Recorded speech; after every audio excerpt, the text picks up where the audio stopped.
সাইফুল আহমেদ ভাই, আপনার কাছে প্রথমে জানতে চাই, এই যে শরীফ ওসমান হাদি এবং দিয়ে মানে তার আরেকটা নাম সবচেয়ে বেশি জনপ্রিয় নাম ওই হাদি।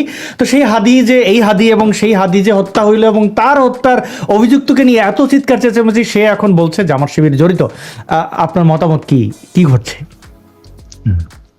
অনেক ধন্যবাদ।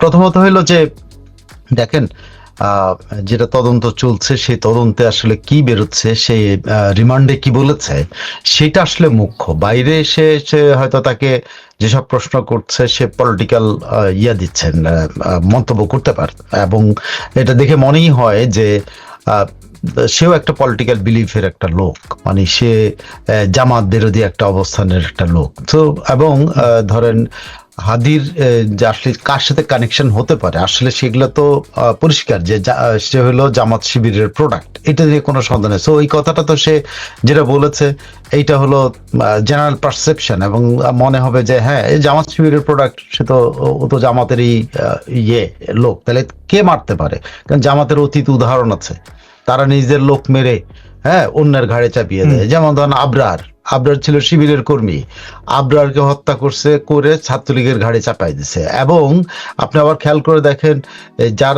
যাদেরকে অ্যারেস্ট করা হয়েছে সেগুলোকে আবার তারা বের করে নিচ্ছে, শিশির মনিররা কিন্তু সব বের করে ফেলছে।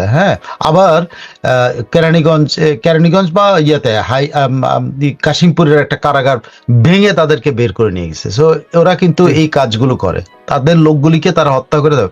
এমনকি আপনি যদি রংপুরের ওই ছেলেটা আবু সাইদের ঘটনাটা যদি যান, আবু সাইদের ঘটনাটা কি, আবু সাইদ এখন প্রকাশ্য যে সে সাথেই ছিল, মানে জ্যান করবি না, সাথে মানে হলো জীবন উৎসর্গ করতে পারে। ওদের কিন্তু সর্বোচ্চ মেম্বারশিপ এটা, এবং এটা জীবন উৎসর্গ করতে পারে তারা। এখন ওরা ওর জীবনের উপরে দেখেন, ওর গায়ে একটা গুলিও লাগে না, অথচ সে গুলিবিদ্ধ হয়েছে বলে মারা গেছে। তার বাবা বললো তার গায়ে গুলি লাগে নাই, তার পেছনে মাথার পেছনে থেকে রক্ত দেখছে সে। এবং ধোয়ানোর সময় তার বাবা আরো বলছে যে দাফনের সময়, আমি ধোয়ানোর সময় আমি তার মাথার পেছনে ব্যথা পেয়ে। তাহলে সামনে থেকে দুহাত প্রসারিত করে যে বিখ্যাত একটা ছবি আছে যে সে গুলি খাচ্ছে, তো এটা তার গায়ে গুলির তার বাবা পায় না। যেগুলো হচ্ছে ছড়ার গুলি কথা বলা হচ্ছে, সেগুলো কিন্তু তার বাবা অত গুরুতর, যেটা থেকে রক্তপাত হয়েছে, রক্তপাত যেটা হয়েছে সেটা অন্য। তো ওরা এবং আর ওই সাইদকে হসপিটালে নিতে প্রায় 4.5 ঘন্টা সময় তারা নিয়েছে। 4.5 ঘন্টা এই সাইদ কোথায় ছিল, কার কাছে ছিল, কেন তাকে হসপিটালে নেওয়া হয়নি, কেন তার পোস্টমর্টমটা ঠিক মতো করা হলো না, সেই পোস্টমর্টমের রিপোর্ট 3বার করে চেঞ্জ করলো কেন, কার উদ্দেশ্যে? এগুলো সবগুলো হলো এখন প্রকাশ্য যে এরা জামাতরা, তারা তাদের লোকদেরকে মেরে অন্যের ঘাড়ে চাপায় এবং এটা করে। এবং তারা লুঙ্গির তলার ভিতরে থাকে, ছাত্রলীগের ভিতরে থেকে কিন্তু হেলমেট বাহিনী হয়েছে, সবকিছু কিন্তু তারা করে অন্যের ঘাড়ে চাপায়। এখন হাদিকে মেরে তখনকার সিচুয়েশনটা চেঞ্জ করা যেতে পারে। কারণ ওই সময় যদি পলিটিক্যাল দেখেন, সে পলিটিক্যাল হলো একটা গ্রুপ অফ পলিটিশিয়ানস এবং একটা গ্রুপ এক্সট্রিমিস্ট, তারা চাচ্ছিল ইউনূসের মেয়াদকাল লম্বা করার জন্য। তো ইউনূসের মেয়াদকাল লম্বা করার জন্য ইন্টারেস্ট কার ছিল? একদম প্রকাশ্য জামাত চেয়েছিল যে যত বেশি লম্বা সময় পাবে তত তার সুবিধা হবে। আরেকটা শক্তি কে ছিল? সেটা হলো ক্যাবিনেটের ভিতরে যেগুলো জামাতপন্থী, যেমন যে উপদেষ্টা ছিল কি একজন, যে আদিল থেকে রেজওয়ানা এবং আসিফ নজরুল, এরা সবাই চেয়েছিল এটা লিঙ্গার করা। তো লিঙ্গার করার জন্য তাদের একটা অস্ত্র দরকার। সে অস্ত্রটা কি? এই হাদি তখন কথাবার্তা বলে বেশ বিতর্কিত হয়েছে, তারা যদি মারা যায় তাহলে তাদের উদ্দেশ্য হাসিল হইতে পারতো, কিন্তু সেই উদ্দেশ্যটা হাসিল করতে পারে নাই। তার আপনি দেখেন ওদের ভূমিকাটা দেখেন, তারা ইমিডিয়েটলি হাদির জন্য একটা বিশাল জানাজার ব্যবস্থা করলো এবং সারা দেশ থেকে মানুষ আনার জন্য গাড়ি ঘোড়া সব দিয়ে দিল। কেন? কি কারণে? কে দিচ্ছে? তো এটা তো সরকার, ওই গাড়ি ঘোড়াগুলো কারা দিচ্ছে? ওগুলো জামাত দিয়েছে।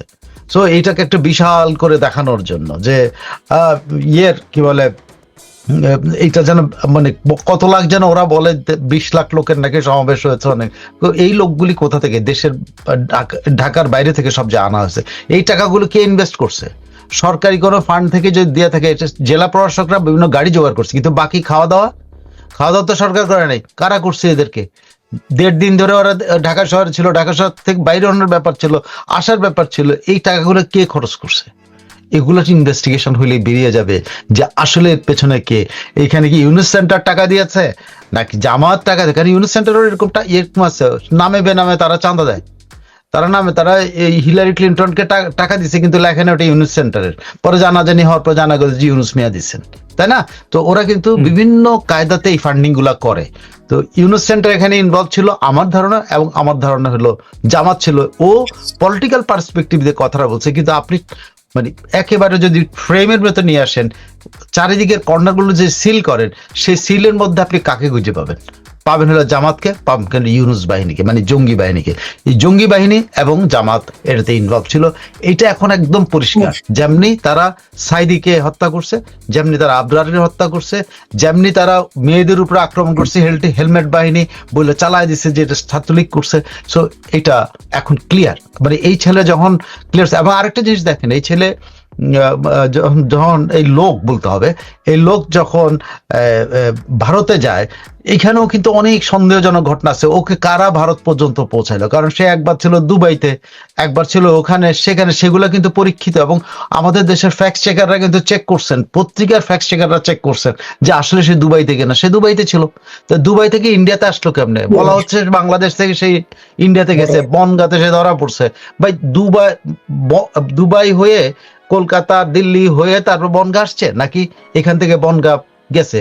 যেটা আমাদের ডিজিএফআই থেকে যে স্টেটমেন্টটা করেছে ডিজিএফআই এবং এদের কাছে, যে সে বনগাঁ দিয়ে ওখানে পার হয়ে ওখানে গেছে, এবং সুনির্দিষ্ট তথ্য ডিজিএফআই আমাদের ইয়েকে দিছিল, ভারতীয় পুলিশকে দিছিল, তারা তাকে অ্যারেস্ট করছে। সো এখানে সবগুলো মিলে দেখুন এই ছেলেটাকে নিয়ে একটা চক্রান্ত আছে, আবার এট দ্য সেম টাইম এই ছেলেকে মানে কি বাঁচিয়ে দেওয়ারও একটা প্রক্রিয়া আছে।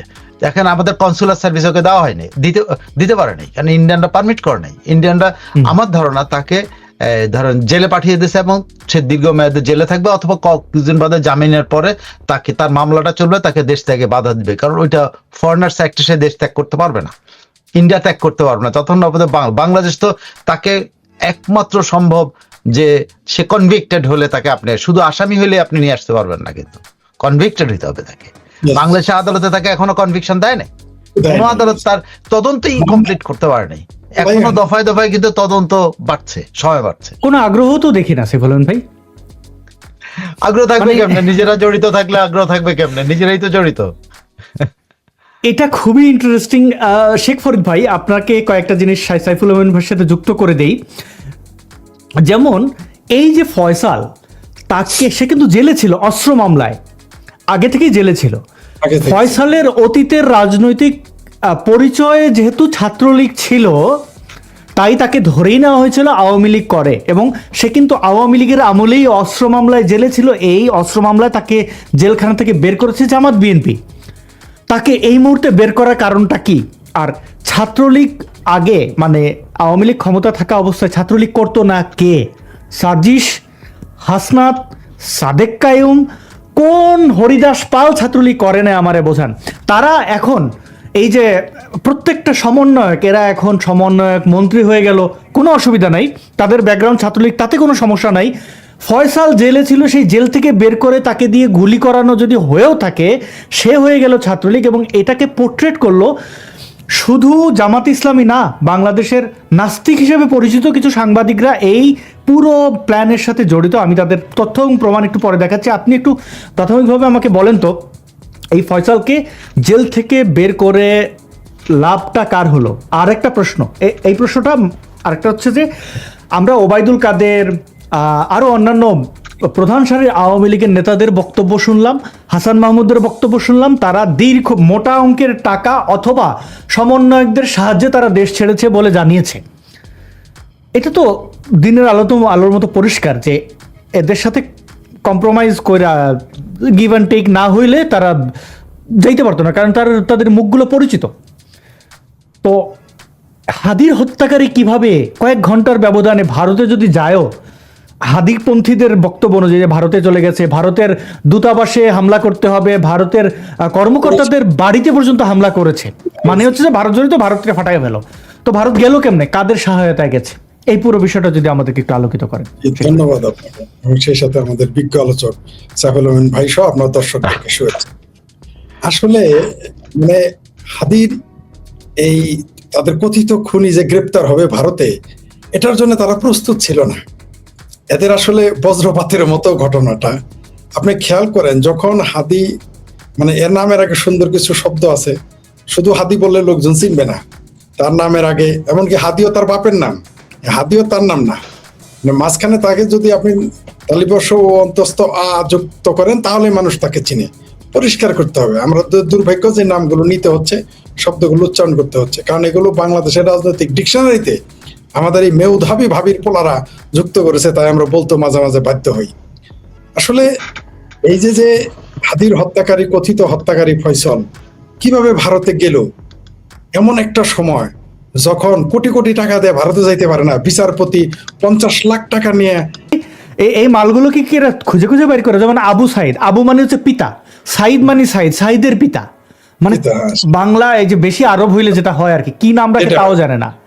সেটাই এরা এরকমই যেমন এই যে নাম রাখে বকর, বকর মানে হলো গরু, ওরা যদি আমি গরু বলি আমার তো পিটাবে, ঠিক আছে, এরা তো নাম জানে আবু না। বকর গরুর বাপ। যেমন নাম রাখে জামাল, জামাল মানে উঠ, যদি রেখে কিরে উঠ কেমন আছো, আমার তো পিটাবে। এরকমই অনেক বিষয় আছে, ঠিক আছে। যাই হোক, আপনার যেটা বলতেছিলাম যে এই তালিবর্ষ ও অন্তস্তকেরা হাদি, তার খুনিরা কিভাবে পার হয়ে গেল এটা আমাদের কাছে বিষয়। আমরাও তো চাই তার খুনি ধরা পড়ুক। তারপর আমরা হঠাৎ করে শুনলাম, যেটা সাইফুল আমিন ভাই বললেন, আপনিও বললেন, তাকে দুবাই পাওয়া গেল, ফ্যাক্ট চেকাররা বললো এটা দুবাই। তারপরে হঠাৎ করে একদিন শুনলাম যে বনগাঁতে ধরা পড়েছে। আচ্ছা, ওই ফয়সল যে শিয়ানা ছেলে এতদিন জেল কেটেছে, তাকে আবার বের করে আনছে, আবার সে খুনও করে, সে বুঝি বনগা বসে। যারা পালিয়ে যায় ক্রিমিনাল কোনোদিনই বনগাতে থাকে না, নাম্বার ওয়ান। এটা আপনি আসাদনুরও জানেন, আমিও জানি, সাইফুল আমিন ভাই সাংবাদিক হিসেবে জানি। কোন ভোদাই, যেটা বাংলা জামালদের ভাষায় বলি সবচেয়ে যেটা বড় ভোদাই, সেটাও কোনোদিন বনগাতে বসে থাকবে না, কারণ ওইখানে অন্য স্টেটে চলে যাবে, হিন্দি ভাষী স্টেটে চলে যাবে, অন্য কোনো স্টেট বা অন্য কোনো বর্ডারের তাকে পাওয়া যাবে, ওইখানে কেন? আর যারা বলতেছে সে দুবাই গেছে, দুবাই থেকে বাংলাদেশে, আচ্ছা এত সহজে কিভাবে গেল? 50 লাখ টাকা দিয়ে আমাদের বিচারপতি মানিক চৌধুরী পাহাড়ের মধ্যে কলা পাতায় শুয়ে থাকে, সে যাইতে পারে না? এফ সালমান রহমানের হাজার হাজার কোটি টাকা না লাখো কোটি টাকার মালিক, সে যাইতে পারে না? ফয়সল কিভাবে ভারতে গেল? দালমে কুস্তো কালা হায়, একটা কিছু তো এখানে আছে। দ্বিতীয়ত, এই যে এত হাদিকে নিয়ে, হাদির হত্যাকারী নিয়ে জানা যায় 30 লাখ লোক, 20 লাখ লোক আর 10 লাখ ফেরেস্তা ছিল। আমরা জানি যে এই 20 লাখ লোকের জামাতের ডিসি 33 জনে পাঠাইছে, জামাতের প্রযোজনায় হয়েছে, এটা আমরা জানি। 10 লাখ ফেরেস্তাও আসছে, কার প্রযোজনায় আমরা জানি না, হয়তো সেটা খালা জাহারির দোয়াতে অথবা গাবগাছির দোয়াতে তারা হয়তো আসছিল। তারপর তখন চরমনায়ের সাথে তাদের সম্পর্ক ভালো, হয়তো চরমনায় পীরের দোয়াতে তখন আরো 10 লাখ ফেরেস্তা যোগ হয়েছিল। এই যে দেখেন, যে এই তাকে পাওয়া গেল কলা পাতাতে, তার কাছে ক্যাশও পাওয়া গেল 50 লাখ, কিন্তু সেই লোকটা যাইতে পারলো না ভারতে। আর উসমান হাদির সেই কথিত খুনি তালিবর্ষ ও অন্তস্তকার সেই হাদির খুনিকে পাওয়া গেল বনগা। এটা আমরা যারা বনগা দিয়ে যাই, লিগেল যায় আর ইলিগেল যায়, তারা যে বুঝি যে এখানে একটা শুভঙ্করের ফাঁকি আছে, আমরা ওইদিকে গেলাম না। এটা আপনিও জানেন, আমিও জানি, বিজ্ঞ দর্শকরাও জানে, সাইফুল আমিন ভাই আমাদের আরো ভালো জানে, তিনি পুরনো সাংবাদিক। এগুলো কত নাটক আমরা দেখলাম, যে ল্যাংটা সুলেমান চলে গেল, আমরা দেখলাম ল্যাংটা সুলেমান হাসতে হাসতে নিটকাইতে চলে গেল ভারত থেকে, এটাও আমরা দেখেছি। যাই হোক, আসলে এই এখন দেখেন, যারা হাই কমিশনের বাড়িতে হামলা করলো, হঠাৎ করে তারা নীরব হয়ে গেল কেন? আবার আমার আর এক ভাবির মাইয়ার ফেসবুক পরের দিনই বন্ধ হয়ে গেছিল, ওই ফেসবুক হঠাৎ করে জিনে নিয়ে চলে গেছিল। যাই হোক, এখন খুলছে কিনা জানি না। এখন কেন মিছিল করে না? যার জানা যায় 20 লাখ লোক আর 10 লাখ ফেরেস্তা আসে, সেই লোকের খুনি, কথিত খুনি ধরা পড়লো ভারতে, এবং তাকে নিয়ে এখন একটা টু শব্দটি করতেছে না, কোনো মিছিল করতেছে না, মিটিং করতেছে না। এখন তো ভারতীয় এম্বাসিতে যায় না কেন? জিন্দাপির আপনি আজকে মানে মারাত্মক খেপে গেছেন, পারফরমেন্স ভালো, মানে আমি যেটা দেখতেছি আর কি। আপনাকে থামানোর জন্য দুঃখিত। আপনি বলছিলেন জি পিনাকি ভট্টাচার্য চলে যায়, ওখান থেকে ফ্রান্স চলে যায়, যে এরকম করে, কিন্তু এরকম ঠিক আছে। যাই হোক, আপনি একজন সাংবাদিকের নাম নিলেন, আমি জানি না তিনি এর সাথে জড়িত কিনা, আমি এটা শুনি নাই। আপনি একজন সাংবাদিকের নাম বলছেন, ভারতের, তাকে বলছেন র হিসেবে বলছেন, যে তার সহযোগিতায় গেছে সুবীর ভৌমিক। তাকে সুবীর ভৌমিককে আমি বলি, এখানে একটা বড় কানেকশন আছে, তাহলে বলতে হয়। ইত্যাদির একটা অনুষ্ঠান হয়, সেখানে কাশেম টিভি একটা ক্যারেক্টার আছে, সেই মিস্টার ভৌমিকের আত্মীয় কিন্তু সুবীর ভৌমিক, তার ছেলে হচ্ছে শুভজিৎ ভৌমিক, পিনাকির ভাতিজা। কিন্তু শুভজিৎ ভৌমিক আবার তাসনিম খলিল, এই অল দ্য প্রাইম মিনিস্টার্স মেট, আমি একটু পরে দেখাচ্ছি। আমি এই কানেকশনটা তাহলে যেহেতু উল্লেখ করেছেন, সুবীর ভৌমিক নিজে আমাকে বলেছেন তিনি পিনাকি ভট্টাচার্যকে জাল পাসপোর্ট বানিয়ে দিয়েছিলেন এবং এইটা তার বৃহত্তর স্বার্থে তার আত্মীয় অন্য ব্যাখ্যা দিয়েছেন। এবং এটা ওপেন সিক্রেট, সবাই জানে পিনাকিকে এই যে কালাজ্বরের ওষুধ 200 শিশু হত্যা করেছে বাংলাদেশে থেকে, সে কিন্তু ভারতের সাহায্য নিয়ে অ্যারেস্ট হয়নি। কেন? পপুলার ফার্মার সেই কেলেঙ্কারি পিনাকির ব্যাপারে জানেন না? কালাজ্বরের নকল ওষুধ খেয়ে মেরে ফেলেছে।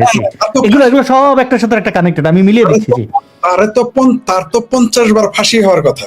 এরকম একটা লোক যে এতগুলি শিশু হত্যা করে গেল, তাকে ফ্রান্সের মতো একটা সভ্য জায়গাতে জায়গা দিল কেন?